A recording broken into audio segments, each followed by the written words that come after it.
Hi students, last day we have learned about King Arthur's the famous round table and also about the brave knights of King Arthur who took the oath to protect the helpless people, to protect the weak people and to punish the wicked people. Let's continue. King Arthur ruled for many happy years and grew old with time. Many of his trusted knights had perished during their adventures.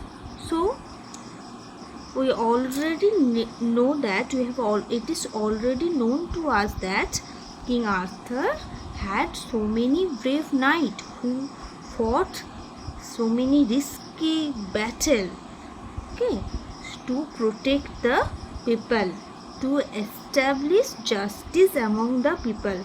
So during this adventure, during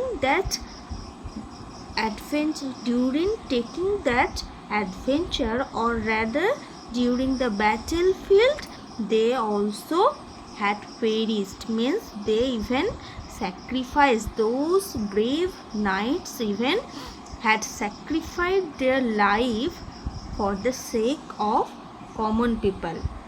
The king gave his magic sword, means the Excalibur, to a trusted knight. At the king's command means order, the knight threw the sword into the lake amid the playing of the sweet-smelling flowers. So, as per the king's order, one trusted knight took the sword from King Arthur and go to that particular place where King Arthur got the Excalibur, and that plain of sweet-smelling flower. A beautiful arm arose from the lake, caught the sword and disappeared. So just remember that very scenario where King Arthur got the Excalibur. So that scene once again happened. The beautiful hand rose from the lake. The beautiful hand rose from the lake and took the Excalibur. The hand with golden bracelet arose from the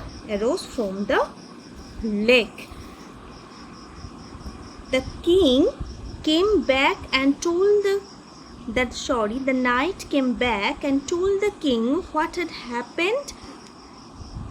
So after handovering the sword, the Excalibur, to the the mysterious hand decorated with golden bracelets, the knight came back to the palace and narrated the whole story to King Arthur. King Arthur smiled. Why? Why did King Arthur smile?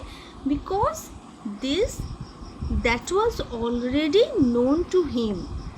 Because in that particular way, he got the Excalibur.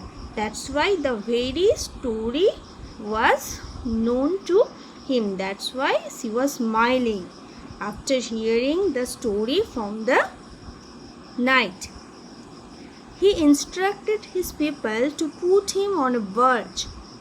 You know what is a barge? A big ship with sail. A barge, do you know how does a barge look like?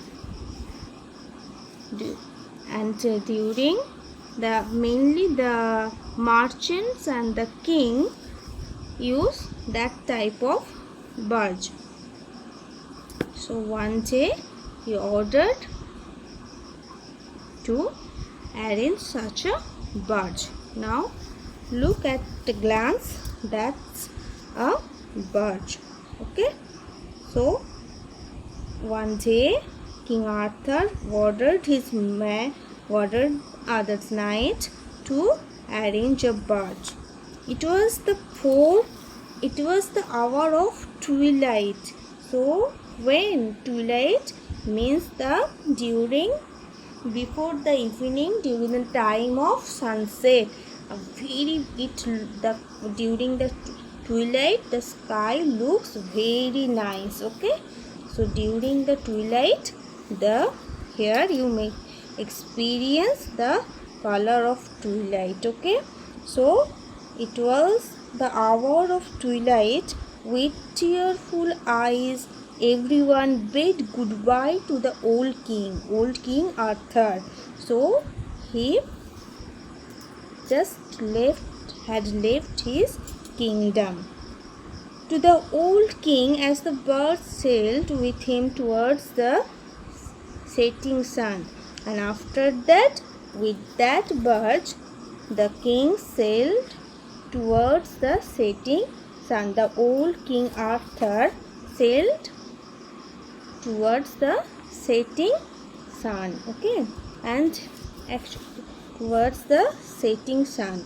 So what now would happen to him, yet we don't know, but we may guess that as the king was old, as the men bade him goodbye with tearful eyes, so all that indicated that there is an indication of king's death. So after this journey towards the setting sun is a symbolic one, that is the end of life. Okay, that is death. So now King Arthur began a journey towards death. Okay, so it's a nice and brave story of legendary King Arthur. Read it once again.